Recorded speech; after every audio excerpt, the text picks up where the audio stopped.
नेतृत्व के आगू साथियों का शायद उस सत्र का ध्यान नहीं, जिस सत्र का होना चाहिए। आपको पता है सरकार ने खनौरी बॉर्डर पर हमारे किसान भाइयों पर लाठीचार्ज, आंसू गैस के गोले और यहां तक कि असली गोलियां चलाई है, जिसमें हमारे बहुत सारे साथी घायल भी हुए और शहीद भी हुए हैं। तो हम सरकार के इस कदम की निंदा करते हैं और हम आश्वासन देते हैं हमारे किसान मजदूर साथियों को कि भाई इस लड़ाई को हम मजबूती से लड़ेंगे और अपना किसान संयुक्त मोर्चा जो दो भागों में दो फाड़ हुआ है उसको संगठित करने के लिए अपना प्रयास करेंगे। तो बात यही है कि आंदोलन अपना चलेगा, जहां पर भी अपना क्षेत्र के स्थानीय खाप नेता हो, हमारे मजदूर नेता हो, किसान संगठन हो, जो भी हमारी ड्यूटी लाएंगे तो हम उस ड्यूटी में खरा उतरेंगे। उसके साथ साथ सबसे बड़ी बात आज देखने के लिए एक आई है कि हमारे देश की बेटी नीलम आजाद, जिसने मजदूरों की, किसानों की, बेरोजगारी की आवाज को संसद के अंदर बुलंद किया, उसको पता भी नहीं था तेरे को फांसी होगी, तेरे को गोली लगेगी, तेरा इनकाउंटर करेंगे।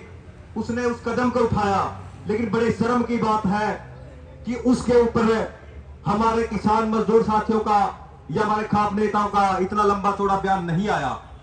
क्या हम नौजवान मरने के लिए हैं कि आपका जो रोड रोक दो रोड रोक दें, आपका जो रेल रोक दो रेल रोक दें, आप कहो कि हेलीपैड उखाड़ दो, दूसरे तो लगा हम हेलीपैड उखाड़ दें?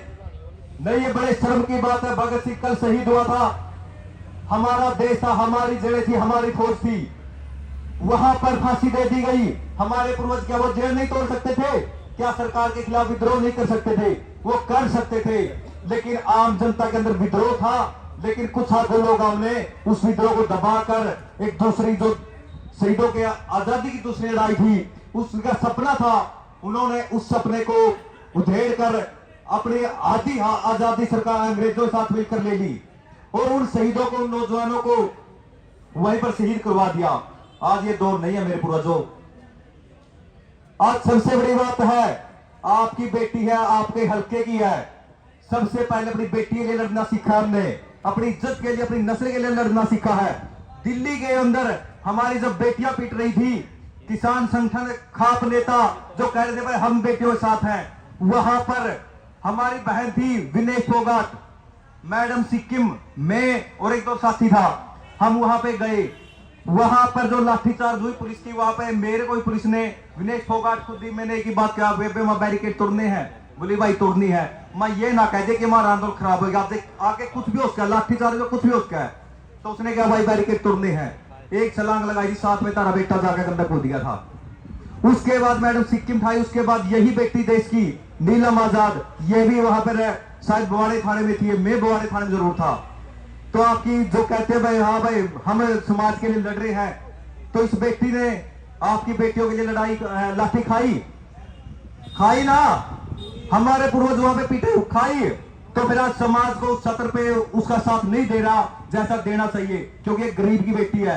आप कह रहे हो मजदूर को ले आओ, किसका बर्दाश्त कर जाए? कौन हमें भाई है जो लड़ाई चल रही है सरकार गला, क्योंकि वो पूरा भाई हमारी बेटियां कह रहा तारा में गई 30 धरना पता वो तैयार हुई, क्रांतिकारी बन गई, मैं भी इसे धरना में क्रांतिकारी बन गया। आज हमने कोई डर नहीं है, सरकार छाती ठोके को भाई साहब जहां भी हमारी आवाज बुलंद होगी, जनता का भला होगा, हकों की बात होगी, हम वहां पर जाएंगे, घुसेंगे और शांतिपूर्ण से प्रोटेस्ट करेंगे। आप हमारे को फांसी दो, गोली मारो, आपकी मर्जी। तो यही काम आपकी बेटी ने किया था। तो मैं एक बात चाहता हूं कि यहां से अगर इस लड़ाई को मजबूत करना है, पहले अपना ये कहो इस बेटियां मुद्दा, इसकी रिहाई का मुद्दा जुड़ना चाहिए। उसके बाद अपना एमएसपी, किसान आंदोलन और सारी लड़ाई उसके साथ कितने भी कर लो, हम सर फुलवाने के लिए तैयार हैं। लेकिन हौसला डाउन होता है जब क्रांतिकारी साथियों की बात मंचों से नहीं की जाती, केवल एक बाइट और ये करते वो करते, वो कोई बात नहीं। मेरे को पता है कितने लोगों पर कितने मुकदमे हुए हैं, क्योंकि खुद मेरे पर 17 मुकदमे थे।